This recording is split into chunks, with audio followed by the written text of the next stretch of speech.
Our story begins after his fiancée became his sister-in-law, leading Fang Xiu to squeeze 20 billion in assets from his biased father before leaving the heartbreak of Jingbei behind. He posted a status update for all to see, announcing that since his fiancée had run off with his brother, he was now single and available, accompanied by a very expensive photo. Almost immediately, her friends were on the phone in a state of shock, asking Shen Buyu if she had lost her mind given how incredibly handsome Fang Xiu was. They insisted that any woman would fall for a man like him, and to be honest, they couldn't understand how she could risk letting him be single for even a moment. Upon hearing the news of his sudden departure, a frantic Shen Buyu ordered her assistant to track him down, only to learn he had already left the country. Her assistant reminded her that her high-ranking status didn't even allow her to travel abroad, suggesting that this time, he might truly be finished with her. Shen Buyu's world narrowed as she recalled a conversation at a private club where a friend joked about her returning from her gentle nest with Fang Xiu. They remarked how Fang Xiu, usually as wild and defiant as a young wolf, seemed to transform into a completely different person whenever he was around her.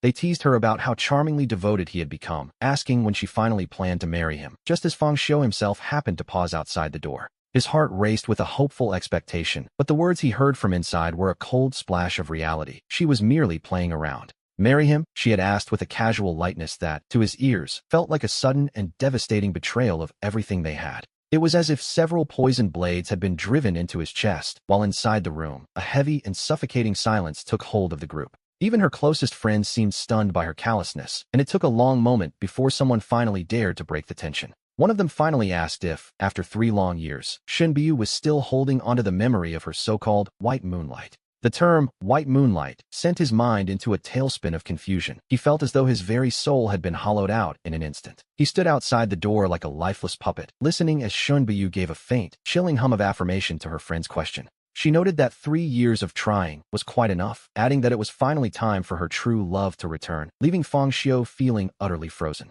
His hands trembled as he realized that the 3 years of intimacy they shared, moments he thought were mutual, were nothing more than a cold experiment to her. Her friends worriedly asked what would happen to Fang Xiu if he ever found out the truth, given his notoriously volatile nature. But before the words could even leave their lips, he threw the heavy doors open, startling everyone inside as they all turned to face him at once. Fang Xiu stood there, his face a ghostly, frightening shade of pale as he stared intently at the woman in the center of the room. Yet, his sudden appearance didn't cause her to show even a flicker of surprise or panic. She remained as cold and distant as ever. If she had cared for him at all, she wouldn't have reacted this way, and so he approached her to search Shen Biyu's face for any sign of regret. He asked if she had anything to say, but she simply replied that there was nothing, confirming that they were, in fact, just playing a game. She claimed he should have known about the bet he made with Shen Nuhang to win her over. Apparently, the luxury cars in the garage were his for the taking. And if a car wasn't enough, she calmly pulled a black credit card from her pocket and slid it across the table toward him. She told him there was 100 million inside, payment for 3 years of his devotion, and declared that their relationship was officially over.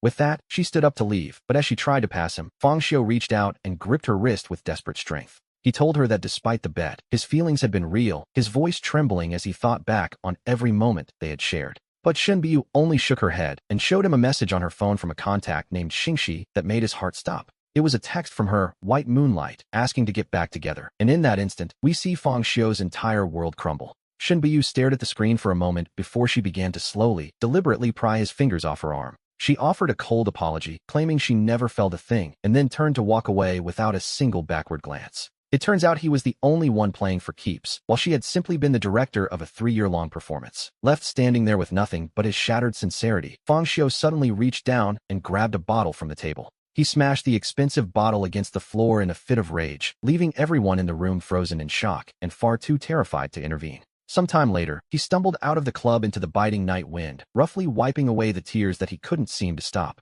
He hailed a taxi and told the driver to follow her Maybach. He needed to see this white moonlight for himself. He had to know who this person was, the one who had occupied her heart for 3 years while he was merely a placeholder. The driver didn't ask questions and simply hit the gas, but even he noticed that Shen Buyu, usually so composed and steady, was driving with reckless speed. The car was moving noticeably faster, and seeing this, Fang Xiu felt another sharp pang of heartache. She was clearly in a hurry to go and meet her white moonlight. The car eventually pulled up at the international airport's arrival level, where he paid the driver and stumbled out. He hid behind a pillar and watched as Shen Buyu stood by the exit until a man appeared, pulling a suitcase behind him. At the sight of the man's face, it felt like a bolt of lightning had struck him, especially as the man opened his arms to steadily catch Shin Buyu as she lunged toward him. He kissed her hair, but the real shock was that the white moonlight was actually Fang Zun, Fang Xiu's own legal brother. He was the one person in this world Fang Xiu despised most and never wanted to be associated with again. To be honest, the history was messy. That woman was his father's first love, and Fang Zun was his biological son. If his mother hadn't forced her way in, she wouldn't have caused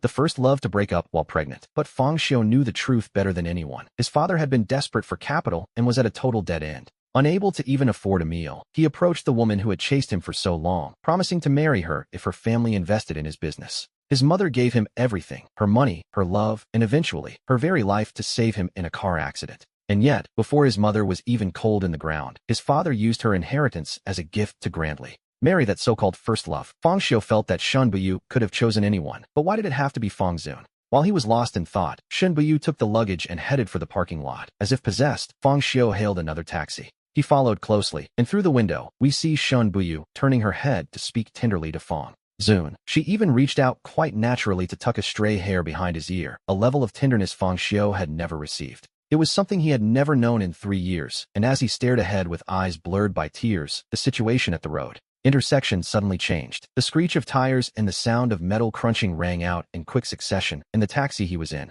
unexpectedly rear-ended the car in front before being slammed from behind. The massive impact sent him flying forward. He felt his forehead hit the back of the front seat with a sickening thud, and a sudden crimson warmth began to flow, blurring his vision. In a state of chaos and screams, he looked through the shattered window and saw the door of that familiar Maybach swing open. Shen Buyu is the first to jump out, rushing to the passenger side to carefully pull Fang Zun from the wreckage. She checks his injuries with a furrowed brow, her face filled with heartache before she turns to help him away. But as she turns, her eyes meet those of Fang Xiu, who is still trapped in the back of the mangled taxi. In that moment, we see a flash of shock in her eyes, though it vanishes instantly as Fang Zun asks if she saw someone. He suggests she check on them if they are friends, noting that the taxi was hit quite hard. After a few seconds of heavy silence, Shen Buyu looks away, claiming she knows no one there, that they are all just strangers. With that, she helps Fang Zun away from the chaotic scene without a single backward glance. Later, we find Fang Xiu in a hospital. He wakes to find a nurse adjusting his foredrip, who informs him that he has finally regained consciousness. She explains that his injuries are serious enough to require observation and suggests he contact his family. Mr. Fang, I have already settled the medical expenses, a voice says, and he quickly turns his head toward the sound. There stands Shen Buyu at the doorway. The nurse takes the hint and quietly leaves the two of them alone. Her gaze lingers on his bandaged wounds as she reaches out to touch his forehead, but he coldly pulls away. He asks why a busy CEO would waste time visiting a mere stranger, causing her hand to freeze midair. If I don't come, she asks, who else is there for you? It was a cruel question, but a fair one. Deep down, he knew she was right. With his mother gone and his father's heart elsewhere, he had no home to return to. For 3 years, she had been his only anchor, making him far too comfortable with a reliance that was now being shattered. He had thought he found a safe harbor, but now, she was the one pushing him back into the dark. He tells her he doesn't need her help, reminding her that she was the one who said they were finished. He insists he isn't so desperate as to keep clinging to someone who has clearly stated they have no feelings for him. Taking a deep breath to maintain his last shred of dignity, he asks if she truly believed his past devotion was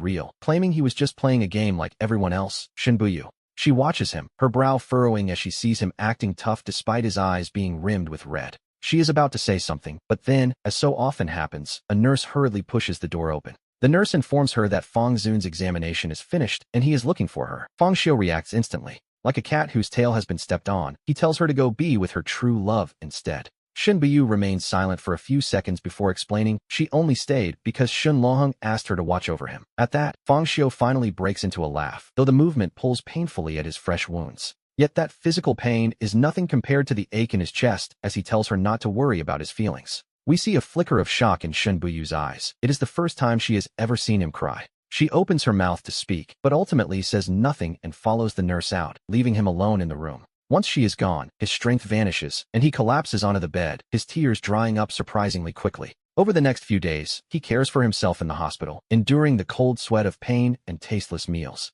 Occasionally, we hear the nurses whispering in the hall about how lucky the man in the VIP room next door is. They gossip about how Miss Shin personally tends to Fang Zun's every need, even staying by his side through the night. One afternoon, he passes that room and sees her through the cracked door, carefully peeling an apple for the other man. The sight is like a physical blow, but he doesn't cry. He tells himself he is strong enough to let go. The moment he is discharged, he applies for a visa, desperate to leave this city and everything in it behind. When he returns home, he is immediately met by his stepmother, Lin Wanxia, who begins her usual lecture. She asks if he finally remembered he had a home, but he ignores her, grabbing a massive celadon vase instead. He smashes it onto the floor, sending shards flying as Lin Wanxia screams, and he asks her just who she thinks she is. A homewrecker has no right to lecture me, he tells her. Lin Wanxia, remember this, as long as I, Fong Xiao, am in this house, you will never hold your head high. His sharp words leave Lin Wanxia pale and trembling. Fong Xiao, what madness is this now? His father, Fong Minghong, shouts as he rushes from the study, supporting the swaying Lin Wanxia and glaring at his son. The moment you return, you turn this house upside down.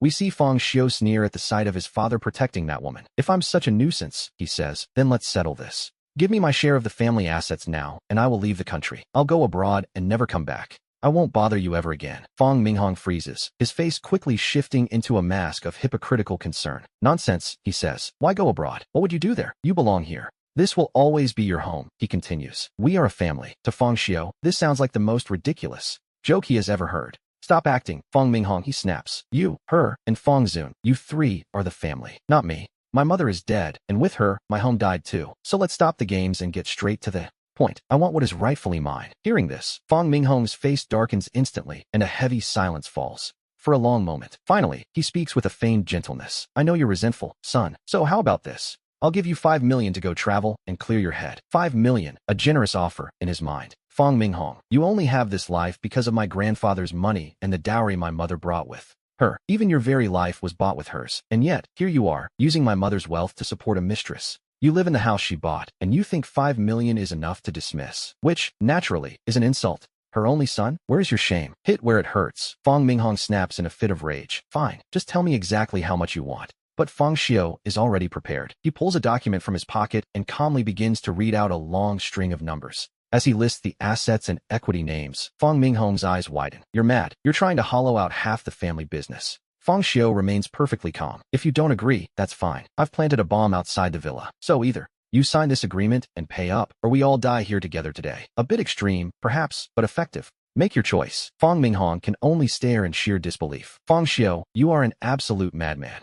Yes, I am, he replies. Fong Minghong's face turns a sickly shade of gray as he gasps for air, his eyes locked on his son, trying to see if he's bluffing. Ultimately, the fear of death wins. Fine, now get rid of that bomb. Fong Xiao offers a cold, thin smile. Don't worry, there is no bomb. I was lying to you. After all, he adds, that's exactly how you lied to my mother to get her to marry you, isn't it? Fong Minghong realizes he's been played. He's so consumed by rage he nearly faints, pointing a trembling finger at his son. But unable to say a word. Having secured what he wanted, Fong Xiao turns to go upstairs, but his father stops him. Your brother is bringing his girlfriend home for dinner today, he barks. I don't care how you've behaved until now, but this time, you will sit through the entire meal. His girlfriend is Shen Buyu. He reminds his son of the Bai family's high status in the capital. They simply cannot afford to offend them. Drop the attitude and don't cause trouble. Fong Xiao's footsteps freeze on the stairs, his back suddenly turning rigid. Shen Buyu, she was actually coming to this house today as Fong Zun's girlfriend. Before he can process this, the door opens. Fong Zun walks in, smiling as he holds Shen Buyu's hand. Dad, Mom, I'm home. Immediately, the father and stepmother mask their anger with radiant, welcoming smiles as they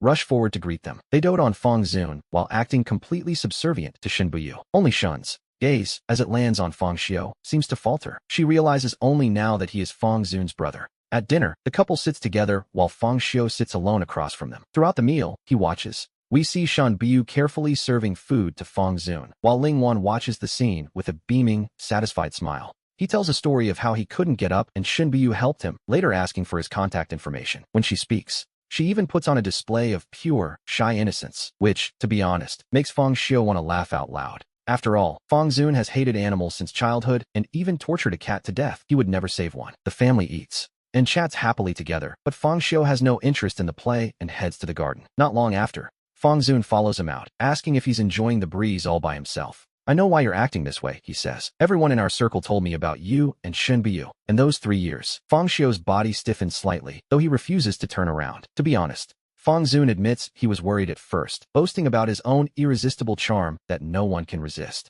It's a pity about that face of yours, he sneers. Your mother couldn't win against mine, and you can't win against me either. Those 3 years were nothing more than my charity to you. He tells him the rightful owner has returned and the substitute should leave. Fong Xiao slowly turns to face him. There is no anger or sadness in his eyes, only pure mockery. Charity? Fong Zun, tell me, have you Forgotten who you are while abroad? You're just the illegitimate son of a mistress who forced her way in. A bastard son and a pathetic worm who relies on schemes to catch women hardly seems in a position to offer charity. Your mother picked up the trash my mother threw away, and now you've picked up the woman I didn't want. It seems the family bloodline is consistent, always settling for someone else's leftovers. Fang Zun's smile instantly freezes as his face turns a sickly shade of white. To Fang Xiao, he's just picking up a woman who was already cast aside. He treats her like a prize, unaware of how ridiculous he looks. Fang Xiao turns to leave, but then, a sudden, sharp cry rings out behind him. Fang Zun has slammed his own forehead against the edge of a stone bench. Blood bursts out instantly. At that very moment, we see Shen Buyu, Fang Minghong, and Ling Wan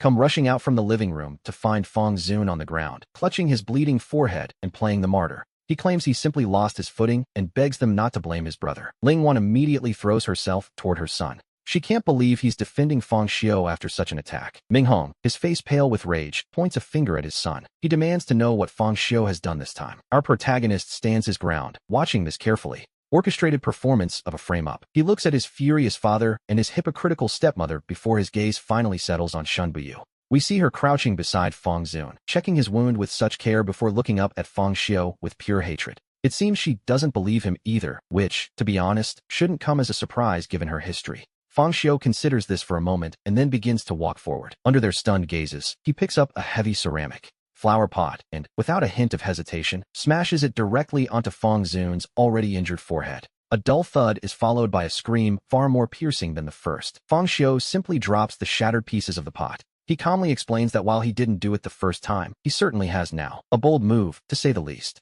He turns to leave, but a powerful grip suddenly clamps down on his wrist. It's Shen Buyu, her expression darker than a storm cloud. She tells Chairman Fang that if his son isn't disciplined for this, she won't let the matter rest. Fang Minghong is torn between his pity for Fang Zun and his absolute terror of Shen Buyu's immense power. He bows and scrapes, promising President Shen that he will teach his ignorant, rebellious son a lesson he won't soon forget. He immediately orders the bodyguards to seize Fang Xiao and drag him to the ancestral hall to kneel in penance. Fang Xiao struggles, glaring at his father with a ferocity that would make a lesser man flinch. But Minghong only looks at Shen Buyu, asking with a flattering smile if making the boy kneel in the ancestral hall is a sufficient enough punishment for her liking. Shen Buyu helps the bleeding Fang Zun to his feet, her cold eyes sweeping over Fang Xiao as she utters something truly cruel. Too light, she remarks. She mentions seeing a horsewhip in the study, a white one, if we recall correctly. Without a backward glance, she helps Fang Zun away. Fang Xiao is left stunned, watching her depart in utter disbelief. He realizes she was actually suggesting that Fang Minghong use that whip on him. Minghong, catching the hint, barks orders at the guards. He demands 30 lashes before dragging the boy to the ancestral hall to kneel until further notice. Our protagonist struggles, but the guards are too many and their grip is too firm. He realizes now that he hadn't been as calm as he thought. Despite his claims of indifference, Fang Zun's words had clearly struck a nerve. He is forcibly dragged away to the side hall. When we see him next, he is waking up in his own bed, his body feeling as though it has been crushed by a weight. The kind servant, Zhang Ma, is quietly tending to his wounds, her eyes filled with tears as she whispers a plea. She begs him to just give in to his father, asking why he must suffer so much. Fang Xiao only shakes his head weakly. He knows that showing weakness to this family means being picked clean until nothing remains. He forces a pained, awkward smile. It was just a beating, he tells himself. After all, he managed to crack Fang Zun's head open as well, not a bad trade. In his mind, he can endure this. He reaches under his pillow with trembling fingers to pull out a bank card. He presses it into Zhang Ma's hand, startling the poor woman. She immediately tries to refuse the gift. She asks how she could possibly take his money, but he insists, explaining that he had prepared this for her long ago. He reveals his plan to go abroad, likely never to return. He remembers that she was the one his mother brought from her home. He knows the family won't treat her well once he's gone, so he wants to ensure she has enough to live comfortably. He urges her to resign and leave this house for good. Zhang Ma looks down at the thin card in her hand. She looks at the boy on the bed, battered and bruised, yet still looking out for her, and she begins to weep. She moves to kneel in gratitude, but he stops her. He tells her he's simply hungry for her lotus root and rib soup. Wiping her eyes, she hurries off to the kitchen, eager to do this one last thing for the young master. Zhang Ma quickly wipes her eyes and hurries to the kitchen, leaving the room to fall back into a heavy silence. Fang Xiao stares at the ornate but cold ceiling and slowly closes his eyes. For the next few days, he stays inside to heal. Enduring the sharp pain, he packs his bags and gathers every gift Shen Buyu ever gave him. She didn't love him, clearly, but she was certainly generous. The collection is worth nearly 100 million. He considers throwing it all away, but then pauses. He calls the owner of a high-end club instead. Hearing they are hosting a charity auction, he sees an opportunity. He tells them he has items to sell, and the owner mentions there is an event happening this very evening. As evening falls, we find ourselves at the venue. And there, he sees Shin Buyu. She is smiling brightly as she wraps her arms around Fong Zun's neck. Fong Zun leans in to kiss her, but before Fong Xiu's heart can even begin to ache, the scene takes a turn. A heavy iron light fixture above them suddenly groans and breaks loose, falling straight toward Fong Zun. Shin Buyu reacts instantly, shoving Fong Zun aside. The edge of the fixture still manages to graze the back of his head. Terrified, she rushes him to the parking lot to get to the hospital. Meanwhile, Fong Xiu is also struck by a falling fixture. The pain is nearly enough to make him faint, but kind bystanders manage to get him to the hospital as well. It was a sudden, bizarre accident. He had barely finished his recovery at home before finding himself back in a hospital bed. Not long after he is settled, Shin Buyu storms into his room. Her expression is dark, her eyes filled with a murderous intensity. She claims she checked the security footage and accuses him of bribing the staff to loosen the fixture and kill Fong Zun. She asks him if he's lost his mind. To be honest, she seems to have lost her own sense of reason. She insists that no one else would harbor such malice toward Fong Zun. She tells him she truly underestimated his cruelty. He denies it, telling her she has no right to slander him, but his words fall on deaf ears. She decides that only a lesson will make him tell the truth. She pulls out her phone and calls the Fong family. She claims Fong Xiu is suspected of intentional harm and orders the family to lock him up until he clears his head. He stares at her in complete disbelief. He can't believe she would actually use her connections to throw him into a cell. We have to wonder what the point of his own injury was. Soon, uniformed officers arrive, ignoring the doctor's protests and his condition. They forcibly take him away. The next few days are a living hell for him, and he suffers immensely behind those bars. His cellmates seem to have received special instructions to bully him with fists and kicks. A few days later, when he is finally released, he is barely recognizable, covered in wounds, and on the verge of collapse. What kept him going was a single message on his phone. His visa has been approved. He takes a taxi home to grab his bags. He is heading for the airport, but at the door, he runs into his friend Shin Luohang, who has just returned from traveling. Seeing Fong Xiu's broken state, Luohang is filled with guilt and begins to apologize over and over again. He confesses that he only goaded Fong Xiu into pursuing Shin Buyu because he hated her ex-boyfriend. He had no idea her, White Moonlight, was Fong Zun. If he had known, he never would have let Fong Xiu go. Fong Xiu tells him not to blame himself. It's all in the past. He plans to go abroad and likely won't ever return. Luohang is stunned and begs him to stay, promising to protect him and share everything he has. But Fong Xiu simply refuses. To be honest, there is nothing left in this city that is worth his lingering. Before he departs, he takes one last look at the house that holds every memory of his childhood. It is a house now filled with his father's mistress and illegitimate son. He brings out the gasoline he had prepared long ago. Ignoring the servants, he splashes the fuel and sets it ablaze. The fire roars to life, swallowing his entire past. Carrying his last suitcase, he turns away with finality. Luohang drives him to the airport, still apologizing as they go. He even offers his entire garage of luxury cars as an apology. Fong Xiu just shakes his head and leans against the window. He tells Luohang that even if he doesn't rely on his talent, he can always rely on his face to survive. With a face like his, he jokes that anyone he meets in the future will surely be an improvement. Luohang agrees, noting that a handsome man like Fong Xiu can have anything. At the airport, Luohang hugs him, refusing to let go. He continues to apologize, but Fong Xiu knows his friend's nature and doesn't blame him. He simply pats Luohang's back gently. Then, with a cool wave, he turns toward the security gate. Luohang watches as his friend's silhouette begins to fade. We see him disappearing into the distance of the terminal. After a long silence, Luohang finally finds the courage to call Shin Buyu. The phone rings for an eternity before she answers. Luohang's tone is sharp as he reminds her that despite her love for Fong Zun, she and Fong Xiu were together for 3 years. Now he is leaving forever, and he asks her if she really refuses to even say goodbye. Silence falls over the line. A few seconds later, Shin Buyu's voice finally drifts through. She asks, almost in a whisper, who exactly is leaving. Luohang confirms it is indeed Fong Xiu. He tells her that Fong Xiu is gone, having taken the earliest possible flight to leave the country behind. He adds that Fong Xiu promised never to return, asking his cousin if she is finally satisfied with this outcome. Luohang practically screams the words before hanging up. As the dial tone drones on, Shin Buyu remains frozen in place. She stands there, still holding the phone to her ear, processing the news that he has truly left. The realization that he is gone forever hammers at her mind. To be honest, she hadn't expected it to end like this. She was wrong. She tosses the phone onto her desk, attempting to refocus on the critical merger documents spread out before her. But the rows of text and numbers now resemble a swarm of ants, crawling across the page and making it impossible to concentrate. Her mind keeps replaying the look in Fong Xiu's eyes before he was taken away. Feeling a sudden surge of irritation, she loosens her collar and paces toward the window. Suddenly, she grabs her car keys and rushes out of the office. While the elevator descends, she calls the airport manager's private line, demanding to know which flight Fong Xiu is on. She orders him to find out immediately. Then, she drives toward the airport at a truly dangerous speed. The airport manager is already waiting there, trembling with anxiety as he presents the information he just found. President Shun, Mr. Fong,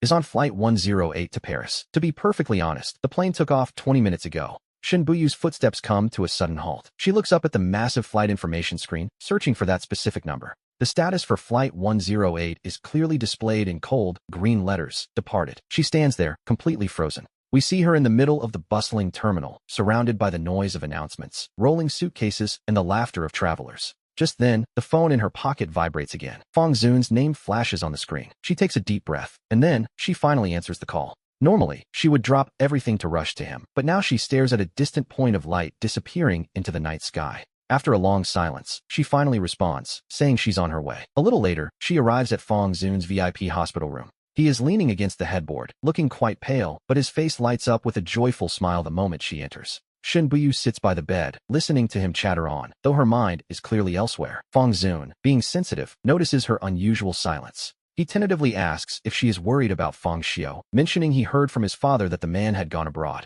He suggests that after everything that happened, perhaps going away to clear his head is for the best. Maybe he'll come back once he's thought things through, he says. Fong Zun smiles, seemingly satisfied with his own reasoning. But what he doesn't know is that after he falls asleep, Shin Buyu takes out her phone, her fingers hovering over the screen. Finally, she opens a message to her assistant and types out a single instruction. Keep an eye on Fong Xiao's movements abroad. She asks for a weekly report to be prepared for her. However, just as her finger is about to hit the send button, she pauses. She wonders what she is even doing. He was just a playmate, after all. Is he really worth this much attention? With a quick motion, she deletes the message. To the outside world, her life after reuniting with Fong Zun appears perfect. They are the picture of a perfect match, and Shin Buyu does her absolute best to maintain that illusion. Our story continues as she fulfills every duty expected of a girlfriend, sharing meals, commuting, and attending social events. But only Shin Buyu knows that this seemingly perfect life is, in reality, quite dull. To be perfectly honest, it's becoming rather exhausting. While reviewing documents by her office window, she suddenly finds her mind wandering back to when Fong Xiao would sneak in and hug her.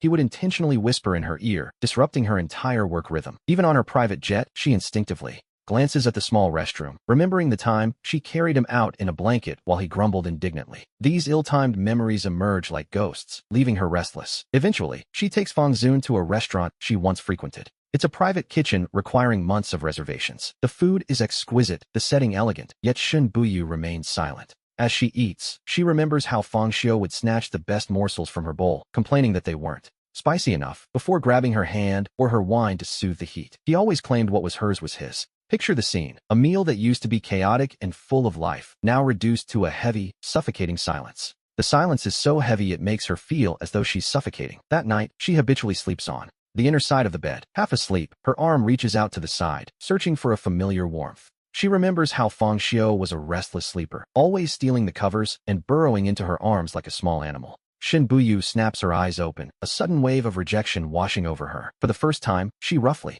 pushes Fong Zun away and gets out of bed, claiming she has an urgent document that needs her immediate attention. Ignoring his stunned expression, she walks straight into the study and closes the door. She simply needs to be alone. She needs to calm down and banish that increasingly clear figure from her mind. A week later, at a major business banquet, we see her and Fong Zun together. Everyone assumes they are a perfect match, but she finds the occasion incredibly tedious. During the dinner, a young man begins to give Fong Zun a hard time, and Fong Zun simply looks back at Shin Buyu. In the past, she would have felt his status required her protection, but now, she feels something else entirely. She finds herself thinking of how Fong Xiao would react. He likely would have splashed his wine right back, and then casually claimed his hand slipped. This sharp contrast startles her. Just then, a rude socialite with a grudge approaches to offer a toast. The woman smirks, mentioning the rumors that Shin Buyu and Fong Xiao have finally called it quits. She remarks that he's gone abroad to enjoy himself, a real pity, as she'd love to have a taste of him herself. Before the words even settle, Shin Buyu delivers a sudden, violent slap across the woman's face, catching her completely off guard.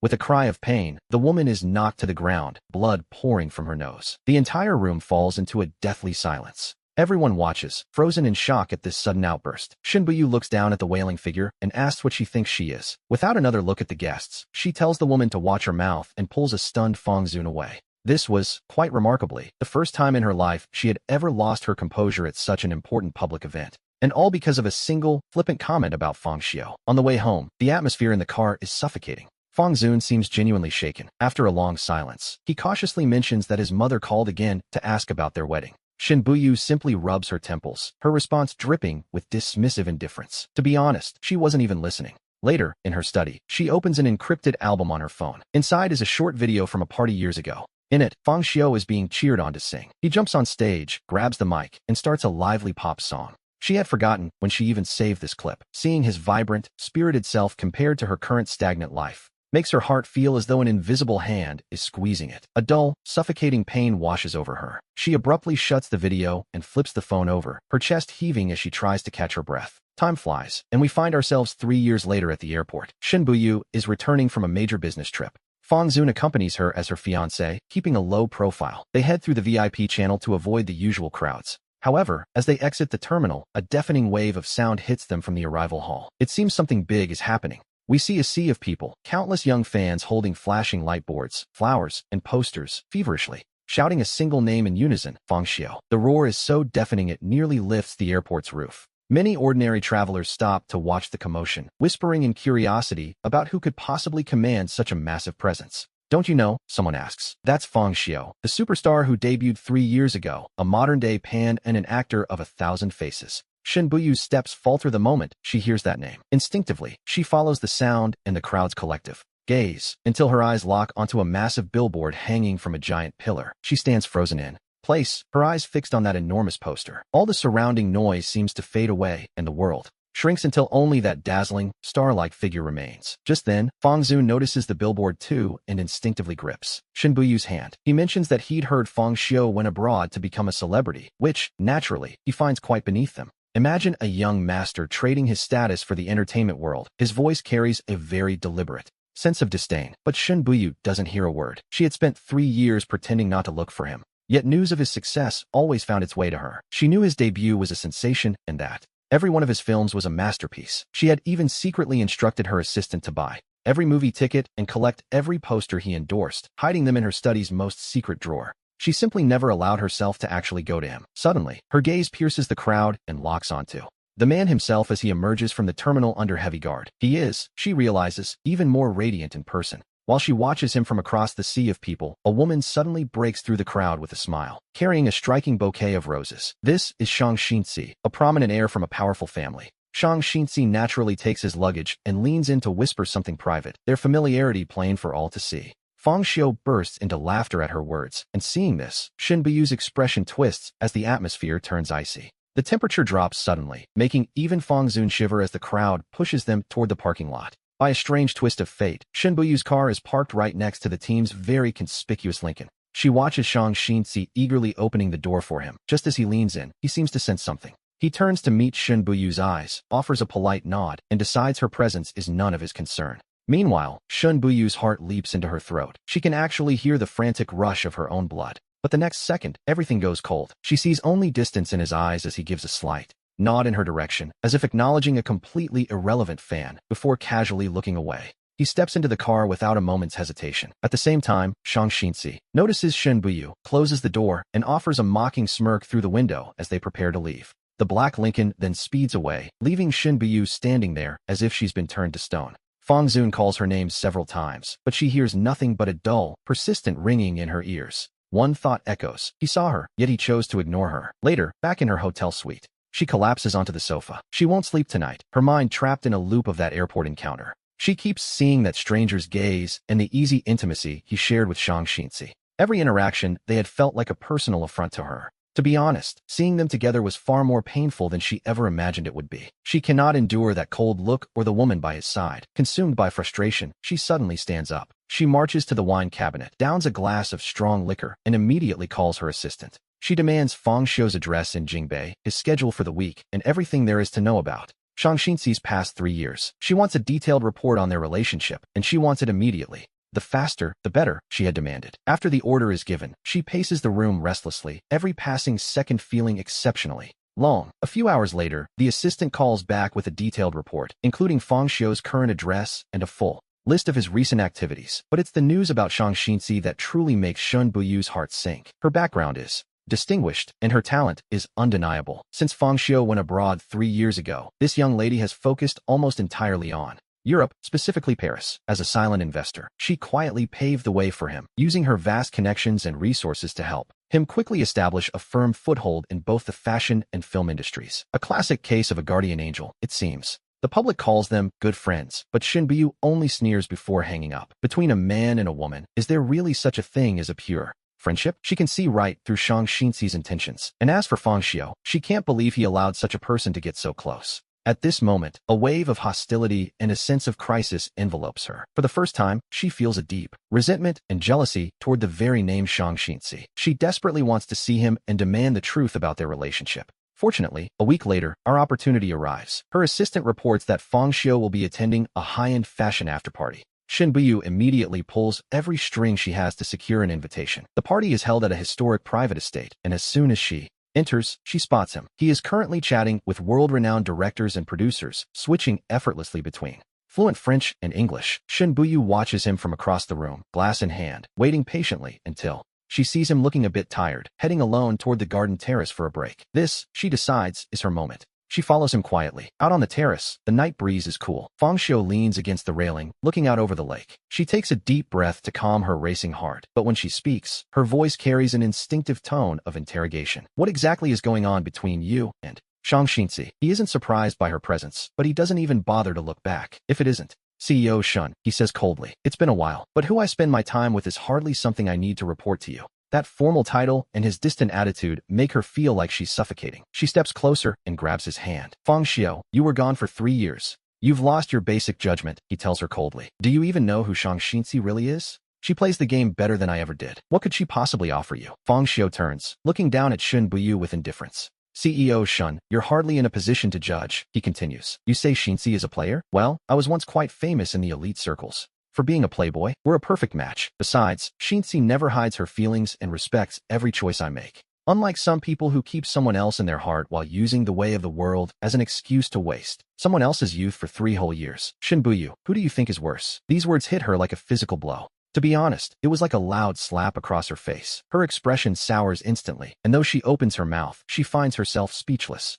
Just then, a new voice cuts through the tension. I was wondering where you'd gone. It turns out you're being cornered by someone irrelevant. We see Shang Xinxi approach with effortless grace, naturally hooking her arm through his. Hello, CEO Shun. It's been quite a while. What are you chatting about with my boyfriend? The atmosphere here seems, well, a bit unpleasant. At the word boyfriend, Shin Bu's world begins to spin. Her pupils shrink as she stares at him, desperate for a denial. She watches him intently, praying for even a small frown of disagreement. However, he simply tilts his head toward Shang Xinxi. By leaning into her, he silently confirms the relationship without giving Shin Bu another glance. Shang Xinxi, of course, takes in Shin Bu's reaction and can't help but let out a small laugh. I've heard you and our Fang Xiao have a bit of history. But that's all in the past now. Fang Xiao is doing perfectly well under my care, so there's no need for you to worry yourself. CEO Shun. She pauses, her gaze sweeping pointedly toward the empty space behind Shin Bu. By the way, where is Mr. Fang Zun? Didn't bring him along? I suppose that means you're out here tonight looking for a little side snack? Poor Mr. Fang Zun. And with that, she decides the conversation is over. Without giving Shin Bu a chance to respond, she leads him away. Shin Bu is left standing there, watching their retreating figures. Her hands clench into tight fists at her sides. For the first time, she is tasting the bone-chilling bitterness of a regret she can't escape. After returning from the party, we see that the atmosphere surrounding Shin Bu has become incredibly heavy and oppressive. It was almost frightening. In an attempt to soothe her obvious irritability, a certain someone decides to pay her a visit. That evening, Fang Zun walks into Shin Bu's room with a glass of warm milk, asking if she's been pushing herself too hard. He offers to massage her head, reminding her of the day they met when he supposedly saved a kitten from a tree. He recounts how he nearly fell off the ladder and how they started dating after she helped him. A classic romance, or so it seemed. He mentions how he used to massage her back then, but as he speaks, Shin Bu's brow only furrows deeper. As she listens, a memory of an old Fang family servant suddenly flashes through her mind, a whisper from long ago. The servant had claimed that as a child, Fang Zun actually hated animals and had even secretly killed a neighbor's cat. Shin Bu then recalls Fang Xiao's previous warnings, which she had once dismissed as nothing more than malicious slander. But now, a cold realization begins to dawn on her. She quietly pushes Fang Zun's hand away, telling him she wants to be alone. Left with no other choice, Fang Zun retreats obediently. A few days later, Shin Bu's capable assistant makes a startling discovery. While organizing old files transferred from domestic archives, the assistant finds an investigation report that had been buried for years. It concerns the fatal car accident of Fang Xiao's mother. As it turns out, the crash was far from a simple accident. There were clear signs of foul play, and the evidence points directly to the man who took over the Fong Group, Fong Minghong. Almost simultaneously, the informant Shen Buyu planted within the company delivers another piece of urgent and unsettling news. It appears the Fong Group is now an empty shell, with Fong Minghong embezzling massive funds through complex offshore accounts. Even worse, Fong Zun and his mother, Lin Wan, weren't just bystanders. They were deeply involved in the entire asset transfer. The company is now drowning in debt and facing bankruptcy. But the real blow comes when the informant sends a secret recording. In the audio, we hear Fong Zun bragging to a friend about how he intentionally fell off that ladder all those years ago. He admits the cat rescue was a complete sham designed solely to trap Shen Buyu. To him, she was just a target. In the recording, he admits the garden incident was a performance. He timed it perfectly to run into Shen Buyu. Even the club's falling light fixture was his doing, a paid sabotage that luckily only left her with a scratch. The result was the same, however. He felt Fong Xiu was nothing compared to him, especially in Shen Buyu's heart. He believed she only saw him. With a few simple tricks, she was fooled into locking Fong Xiu away for several long days. Only now does Shen Buyu see the truth. Her idealized white moonlight was nothing but a carefully orchestrated scam. Every bit of pain she inflicted on Fong Xiu was built on these lies. She felt like a total fool, toyed with by that mother and son. Stumbling, she collapses to her knees, her face turning as white as a sheet. She summoned Fong Zun immediately. When she threw the cold, hard evidence in front of him, he initially tried to lie his way out. But under the weight of the proof and her crushing gaze, his resolve finally shattered. Slumping to the floor, he confessed to every single lie. Shen Buyu stood above him, looking down at his twisted, pathetic face. She felt no pity for him now, only a deep, visceral sense of disgust. Meanwhile, memories of Fong Xiu began to flood her mind. Even in his most painful moments, Fong Xiu had never begged for mercy like this. She finally realized her feelings weren't for the man before her, nor that hollow phantom built on lies. No, she longed for the real person who, despite being wounded, had given her his warmth. Her supposed loyalty to Fong Zun had been nothing but a tragic self-deception. Once the truth was out, Shen Buyu acted with ruthless efficiency. She demanded that Fong Minghong immediately return every stolen asset, handing the evidence of the family's crimes over to the authorities. Then she severed all ties with Fong Zun, ending things once and for all. Yet, completing this task brought her no sense of relief, only a hollow emptiness. She whispered for Fong Xiu, desperate to find him once again. She desperately wanted his forgiveness, even if the odds were 1 in 10,000. For the first time, Shen Buyu cast aside her pride. We see her waiting outside the villa she had tracked down. At 7 in the evening, she held a delicate paper bag containing a signature cake, airship from the old bakery Fong Xiu once loved. She remembered his sweet tooth, especially when he was stressed. A bit of sugar usually helped him relax, or so she hoped. She waited in that car all night until her eyes were bloodshot, and her face grew haggard and worn. It wasn't until the first light of dawn that a familiar sports car finally pulled up. As it stopped at the villa, Fong Xiu stepped out and walked around to open the passenger door for Shang Xinqi. Shang Xinqi playfully ruffled his hair and whispered something that made him smile, a sight that cut Shen Buyu to the quick. Pushing her door open, she hurried toward them, asking if they could talk. Hearing her voice, Fong Xiu turned to see Shen Buyu and immediately frowned. He coldly asked what the great President Shen was doing there. He told her they had nothing to discuss. Desperate, Shen Buyu stepped forward, her hands trembling as she fumbled with her phone to show him the evidence. She begged him to listen, explaining she knew everything Fong Zun had done. She admitted she had been wrong to blame him for the garden incident, the club's light fixture, and his mother's car accident. None of it was accidental. She called herself a fool, admitting she had been completely blind to their deception. But before she could finish, Fong Xiu simply raised a hand to stop her. So what? Shen Buyu froze at those two words. He asked her quite plainly, the truth is out, but what happens now? Did she truly expect him to break down in tears and thank her for finally seeing the light? Did she think they would just be together again? To be honest, her sudden regret and apologies meant absolutely nothing to him now. The damage was permanent. He reminded her of the humiliation of being discarded like worthless trash and the agonizing pain of his broken wrist in the detention center. These weren't things she could simply erase with a casual apology or a few files of evidence. As he spoke, his gaze fell.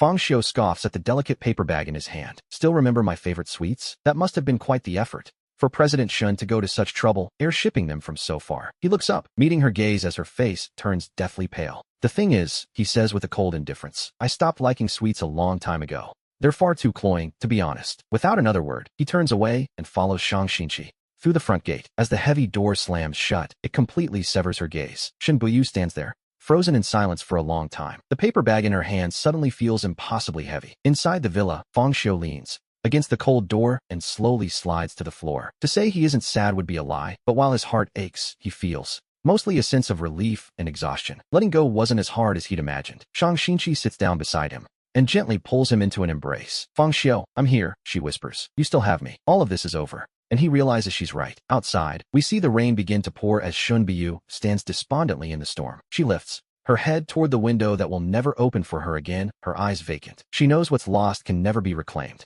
After returning home, Shun Biyu shuts herself away for days, refusing to see anyone or handle a single piece of business. She simply stares at the sky, his dismissive words echoing in her ears. The way he looked at her like a total stranger haunts her mind. She cannot accept it, cannot accept being erased from his life or the fact that another woman now stands by his side. But this crushing defeat doesn't bring clarity. Instead, it awakens a dark, possessive urge. She tells herself that there is nothing Shun Biyu cannot have. She believes he belongs to her, and that he must return to her side. A frantic, almost mad thought takes root. She must create a situation where he is forced to face her, to make him need her again. She immediately calls her chief assistant, demanding they use every resource to find what Fang Xiao's next major business move is. No matter the cost, she will intervene. Her efficient assistant soon reports back. Fang Xiao's team is currently negotiating a global deal with a prestigious, century-old luxury brand. The endorsement deal had reached its final, critical stage. Upon hearing this, Shun Buyu's eyes lit up with a sudden, sharp interest. She moved to suspend the signing. The Shun Group's influence was, after all, undeniable, especially when it came to the Asian market.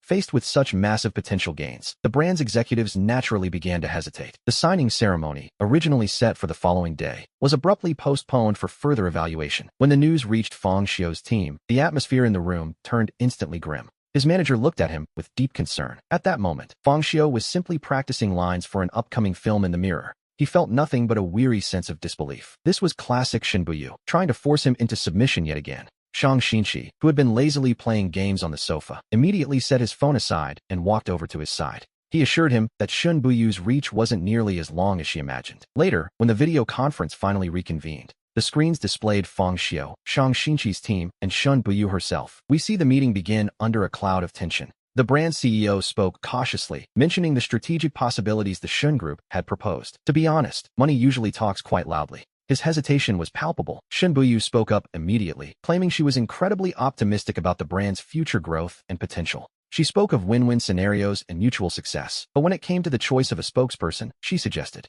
that it required far more careful consideration. She wanted to ensure the face of the brand matched its core values perfectly. Her meaning was clear. She was implying that Fang Xiao lacked the necessary prestige or image for such a heavy responsibility. The temperature in the meeting seemed to drop to freezing. That was when Shang Xinqi's lazy, confident voice finally cut through the silence. President Shun, it's been a while, he remarked. Is your domestic business so quiet that you have time for European fashion? He turned his attention directly to the CEO, his tone shifting from playful to commandingly serious, which, naturally, changed the entire mood. Charlie, he said, Fang Xiao's professionalism and market appeal are obvious to everyone. He wasn't about to let this slide. He reminded them that the Shang Family Foundation was one of their most vital art sponsors. He personally admired their philosophy, and he was firm in his belief. Choosing Fang Xiao as their global spokesperson was the only logical path forward for the brand. He called it the most correct decision possible. As for certain irrelevant external interferences, he paused, his gaze sweeping sharply toward Shun Biyu on the other side of the screen. Business, he reminded her, has its own rules. He warned her not to bring petty personal feelings to the table. Fang Xiao's success was built entirely on his own strength and hard work. He didn't need charity, and he certainly didn't need to accept threats with strings attached. Shang Xinqi's words were like a physical blow to Shun Biyu, and they clearly rattled the brand's executives as well. The Shang family's deep roots in Europe were something the Shun Group simply couldn't match. And then we see it was Fang Xiao's turn to speak. He calmly articulated his deep understanding of the brand's century-long history and core spirit. He combined his personal journey with a visionary promotion plan. To be honest, his presentation was a masterclass in professionalism. He displayed the poise and vision of a true international star. The brand's high-level executives exchanged looks of genuine admiration. Their hesitation vanished, and the CEO officially signed the global spokesperson contract right then and there. Shun Buyu's screen went dark first. He sat alone in his cold, empty office, listening to the hollow drone of the dial tone. He clenched his fists in silent fury. Later that night, he was seen screaming at his assistant, who stood trembling in fear. His outburst was a desperate, raw display of a man who had finally lost his grip on the situation. The assistant, watching his near-manic state, finally gathered the courage to whisper a small, cautious reminder to President Shun. He suggested that perhaps what Fang Xiao wanted had never been these material things. Upon hearing those words, Shun Biyu froze. If it wasn't these, then what? For the first time, he began to truly consider a question. he had never deeply pondered. Was it trust, a firm choice, or love? He thought and thought, but couldn't understand. While Shun Buyu was lost in his thoughts, a sudden news report sent him spiraling into a state of pure panic. Flash floods and mudslides had devastated the French Alps after torrential rains. Communication was cut off and roads were destroyed. The situation was critical. And then, the assistant delivered the most terrifying news. Fang Xiu was currently in that very area. Upon reading those last words, Shun Buyu's heart seemed to stop. Fang Xiu had been invited to a charity shoot for an international children's foundation. The event was held near the town hardest hit by the disaster. Now, with all communication cut off, his fate was entirely unknown. At that moment, Shun Buyu was chairing a board meeting vital to the group's 10-year strategy. But when his assistant whispered the news, he stood up from his seat with a sudden, violent motion. He didn't offer a single word of explanation to the stunned directors. Instead, we see him drop his documents and bolt from the room, leaving a trail of confusion in his wake. Business empires and strategic plans suddenly seemed trivial. In the face of Fang Xiu's disappearance, nothing else mattered. He had only one thought. He had to find him. Hours later, Shun Buyu arrived with a high-priced, elite mountain rescue team. They managed to land at a small, functional airport near the disaster zone during a brief, precarious lull in the storm. The weather was truly abysmal, with heavy clouds swirling and rain lashing down. Yet, Shun Buyu didn't pause for a second. He boarded a waiting helicopter to fly directly into the heart of the blackout zone. Since the aircraft couldn't land, it had to hover in a relatively stable area. Ignoring the crew's warnings, he was the first to slide down the rope into the thick, treacherous mud. The rescue captain looked at the roads, which were choked with debris and fallen trees, and tried to stop him. He warned that the path ahead was far too dangerous with ongoing mudslides. Shun Buyu simply told him to stop talking. "Lead the way," he commanded, his eyes bloodshot with exhaustion. He waded through freezing, calf-deep water as jagged rocks tumbled around them. The wind was strong enough to knock a man over. While dodging a sudden collapse of the hillside, a massive stone flew toward the backpack carrying their essential rescue gear. Without a second thought, he threw himself forward to shield the equipment. He knocked the bag clear, but a sharp edge of the rock sliced a deep, gruesome gash into his left arm. His team cried out, wanting to dress the wound, but he refused to waste a single minute. He just tied it off with a scrap of cloth. He pressed on, fueled by sheer desperation. After 10 hours of sleepless, perilous searching, they finally reached a small school on high ground. It was a literal island in the flood, and there, in a ruined classroom, they finally found Fang Xiu alongside several teachers. He was comforting dozens of frightened children. His hair was a mess, his face pale, and his clothes were utterly ruined. Yet, we see him remain calm, even telling stories to the children to chase away their fears. And then, Shun Buyu appeared. He was covered in mud and blood, staggering into the classroom doorway. Everyone was stunned, including Fang Xiu, who looked up. In that instant, his face was a mask of utter disbelief. Their eyes met, and for a few seconds, time seemed to freeze. Seeing him standing there completely unharmed, the weight that had crushed Shun Buyu for days finally lifted. Ignoring the piercing pain in his arm and his own battered state, he rushed forward before the astonished crowd. He pulled Fang Xiu into a crushing embrace, repeating over and over, thank God you're safe." Held tightly, Fang Xiu could feel the man's violent heartbeat and the trembling of his body. He gently patted his back. Then, with firm but controlled strength, he pushed him away. "Thank you, President Shun, for the rescue. I'll remember this favor." Shun Buyu's arms were suddenly empty. Seeing that indifferent expression, his smile vanished, and he stood frozen in place for a long time. Just then, we hear the sound of a helicopter landing. Shang Xinqi had arrived with another rescue team and supplies. He burst into the classroom, searching for Fang Xiu immediately. Seeing him safe, he let out a visible sigh of relief. Then, his gaze fell upon Shun Buyu. Seeing the man's wounds, his expression darkened, and he became instantly wary. In a temporary shelter, medical staff were cleaning Shun Buyu's deep wound. It was serious enough to require stitches, but Shun Buyu seemed unable to feel the pain, as if it were merely a suggestion. His eyes never left Fang Xiu. He whispered to his assistant, "When he saw my injury, did he look even a little bit worried?" The assistant looked at his boss's pale, stubborn face and silently lowered his head. The answer, naturally, was obvious. The rescue mission was like a massive stone thrown into a lake, sending ripples through everyone's hearts. Shang Xinqi realized that Shun Buyu would literally risk his life for him. It was a realization that brought a real sense of crisis. He couldn't wait any longer. So once the rescue work stabilized, Fang Xiu and his team prepared to leave. On the night before their return, Shang Xinqi didn't plan a grand spectacle. Instead, she chose a quiet moment at the temporary shelter. On a small hillside nearby where the stars were visible, we find only the two of them. The night breeze was cool as she looked at the man beside her. Fang Xiu was gazing up at the stars. She took a deep breath, stepped into his line of sight, and told him there was something she had considered for a long time. She felt it was finally time to speak. She knew he likely saw her as an annoying nuisance who always picked fights when they were children. But in truth, she simply didn't know how to get his attention. He was far too dazzling, like a little sun, and always surrounded by people.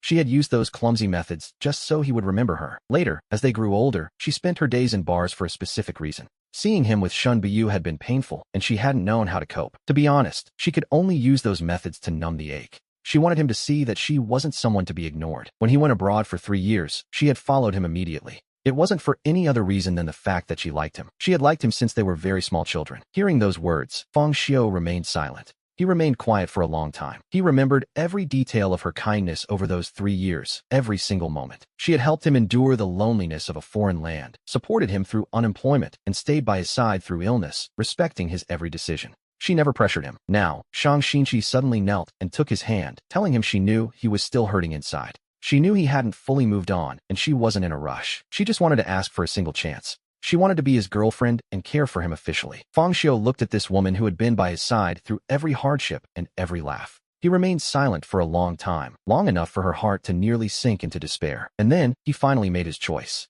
He gave a gentle nod and a smile. Since she had finally confessed her feelings, he felt it was only right to give her an answer. Hearing this, Shang Xinqi was instantly overcome with joy, pulling him into a crushing embrace. Soon, the news of their relationship began to spread. While they didn't make a formal announcement, their close friends already knew. However, when the news reached Shun Buyu, everything changed. For her, it was the final straw. She was currently in the hospital, dealing with the wound on her arm that had taken a turn for the worse after the rain. The search and the infection had caused a high fever, forcing her to stay for observation. It was then that her assistant cautiously delivered the news. At the news, Shun Buyu froze before suddenly bolting upright in her hospital bed, tearing the foreign needle from her hand. She then sent the medical cart crashing to the floor in a fit of rage. How could Shang Xinqi even dare to do this? What right did Shang Xinqi have? Ignoring the doctors and her assistant's pleas, she discharged herself and drove straight to the villa. She completely forgot about her bandaged arm and her lingering fever. Her mind held only one frantic, driving thought. She had to find him and get answers. As night fell, she stumbled toward the villa's closed iron gates, pounding against the cold bars. Her voice was hoarse as she screamed for Fang Xiu to come out and tell her that none of this was true.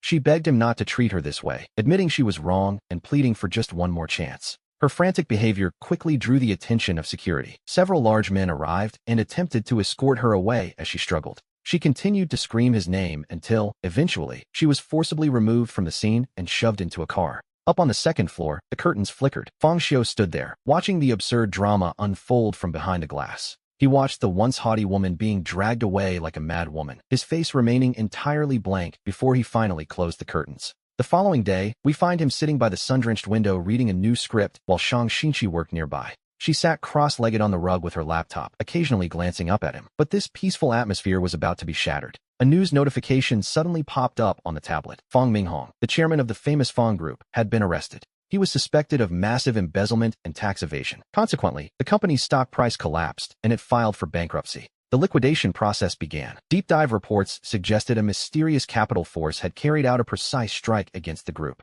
A series of bold headlines were truly staggering. Fang Xiu's finger paused as he scrolled, his gaze landing on the news photograph. There was Fang Minghong, surrounded by reporters, his once confident face now a mask of ruin. Yet, Fang Xiu felt no ripple of emotion. It was as if he were looking at a complete stranger. Seeing this, Shang Xinqi set aside her work and walked over to him. She leaned naturally into his embrace without saying a word, her presence a silent promise that he wasn't alone. As news of the Fang family's downfall continues to spread, we see Lin Wan attempting to flee the country with the last of their hidden assets. However, the police were already waiting at the airport to arrest her. Meanwhile, Fang Zun found himself utterly broken by the loss of his family's status. Crushed by his father's ruin and his mother's imprisonment, he tried to seek out Shun Buyu, foolishly hoping she might still harbor some old feelings. He was coldly turned away by her assistant at the company headquarters without even a glimpse of her. To be honest, he should have expected that. Soon, the tabloids reported that Fang Zun had been committed to a suburban psychiatric hospital. Fang Xiu calmly closed the news page. He stood by the window, looking out at the horizon as Shang Xinqi leaned her head against his shoulder. "It's all over now," she whispered. And indeed, it was. The old resentments seemed to vanish entirely along with the collapse of the Fang family and Fang Zun's tragic end. It was his final, true farewell to a painful past. A year later, the International Film Festival Awards ceremony became the center of global attention. As stars gathered on the red carpet, we see Fang Xiu walking with quiet confidence, arm in arm with Shang Xinqi. Meanwhile, in the darkened penthouse office of the Shun Group, Shun Buyu sat alone before a massive window, the lights turned off. The only light came from the television screen, which was broadcasting the festival's grand events. When the camera panned to the happy couple, Her eyes narrowed in a flash of bitter recognition. The results were announced, and Fang Xiu won Best Actor for his role in a complex drama. When his name was called, the entire audience rose in a standing ovation. It was a moment of absolute triumph for him. Under the bright spotlights, he walked onto the stage to accept the heavy trophy from the presenter's hands. He kept his speech brief, thanking the director and the crew before his gaze drifted toward Shang Xinqi in the front row. Finally, he said, I want to give a special thanks to one person, my love, Shang Xinqi. He thanked her for her unwavering support and strength, telling the world that half of this achievement belonged to her. The cameras immediately cut to Shang Xinqi, who stood up and blew him a kiss, her face radiant with pride. Back in the shadows, Shen Buyu snapped the television off, her breathing heavy and ragged. She told herself she couldn't just sit by. She felt she had to do something, anything. Later that night, the celebration moved to the official hotel, where the party continued until dawn. We see Fang Xiu and Shang Xinqi heading to the parking lot, flanked by assistants and bodyguards, but just as they reach the car, a shadow emerges from behind a pillar, blocking their path. It is Shen Buyu, her eyes fixed on Fang Xiu with a desperate intensity. We need to talk, she pleads. Just 5 minutes. No, 3 minutes. Give me one more chance. One last time, I beg you. She tells him that without him, she truly cannot go on living. Seeing this display, Shang Xinqi immediately steps forward. Shen Buyu, she says, look at yourself. Wake up. Fang Xiu is with me now, and he is very happy. She asks Shen Buyu to stop disturbing his life. Happy, Shen Buyu repeats, the word tasting like ash in her mouth. What right do you have to give him happiness? She demands. What do you even know about him? Do you know he's afraid of the cold in winter?